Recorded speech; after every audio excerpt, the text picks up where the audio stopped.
बेलायतका प्रधानमन्त्रीलाई भेटेर फर्किसकेसँगै तपाईँ के भन्नुहुन्छ?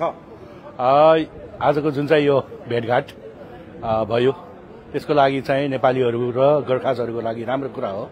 तर यसमा चाहिँ अलिकति गोर्खाजहरूको उपस्थिति चाहिँ निम्न भएको कारणले गर्दाखेरि अलिकति दुःखदायक नै छ। किन भन्दाखेरि 208 वर्ष इतिहास बोकेको गोर्खाजहरूलाई जुन चाहिँ तरिकाले अलिकति राइट इन्फर्म पनि नगरेर जति पनि आज चाहिँ ट्रिटी भएको 100 वर्षको चाहिँ यो सेलिब्रेसनमा त्यसको लागि अलिकति यो एम्बेसीले खेलेको रोल चाहिँ एकदमै अलिकति राम्रो छैन। किन भन्दाखेरि 120 जनाको कोटामा चाहिँ 10% पनि गोर्खाज नहुनु भनेको राम्रो कुरा होइन।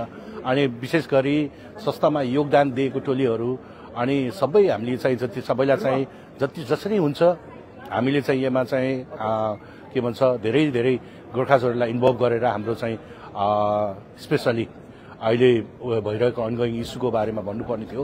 मैले ज्ञापन पत्र लेखेर लिएर आएको थिएँ, जुन चाहिँ ज्ञापन पत्र मैले चाहिँ राइट ठाउँमा बुझ्न पाएन, तर चाहिँ मैले प्रधानमन्त्रीलाई चाहिँ भित्रै उहाँकै पछि गएर बुझाएको छु। 3वटा पोइन्ट तपाईँको चाहिँ अहिले अनगोइङ इस्युहरू छ, जुन इस्युहरू चाहिँ स्पेसली के छ भन्दाखेरि अहिले अनगोइङ इस्युलाई चाहिँ जतिसक्दो छिटो समाधान गर्नु। अनि अर्को चाहिँ जति पनि हाम्रो चाहिँ पेन्सन क्रेडिट खाने बाबा आमाहरूको लागि 28 दिनको लिभ छ, त्यो चाहिँ किन भन्दाखेरि 90 दिन बनाइदिनु त्यसको बारेमा। र अर्को चाहिँ स्पेसली जुन चाहिँ 1986 मा लास्ट भिजिट भयो रोयल फ्यामिलीको, त्यसपछि चाहिँ नेपालमा अहिलेसम्म चाहिँ स्पेसली ब्रिटिसको चाहिँ कुनै पनि प्रधानमन्त्रीहरूको चाहिँ भिजिट भएको छैन। त्यसको लागि पनि त्यसमा चाहिँ उल्लेख गरिएको छ ज्ञापन पत्रमा।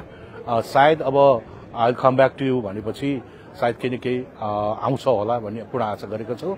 र स्पेसली जुन चाहिँ तरिकाले अहिले यस्तो खालको चाहिँ ह्युज कार्यक्रम स्पेसली यो चाहिँ G2G को कार्यक्रममा गोर्खाजहरू चाहिँ थोरै समावेश हुनु भनेको चाहिँ यो राम्रो पक्ष होइन। त्यसले गर्दाखेरि हामीहरूले चाहिँ डेफिनेटली चाहिँ स्पेसली चाहिँ एम्बेसीमा कुरा राख्नुपर्छ। यसको लागि 27 मे 2024 आउने मन्डे चाहिँ सबै गोर्खाजहरू अल्लोसोटमा आएर G2G वार्ताको बारेमा कुरा गर्नुपर्छ। त्यसमा चाहिँ सबै आइदिनु भन्न चाहन्छु।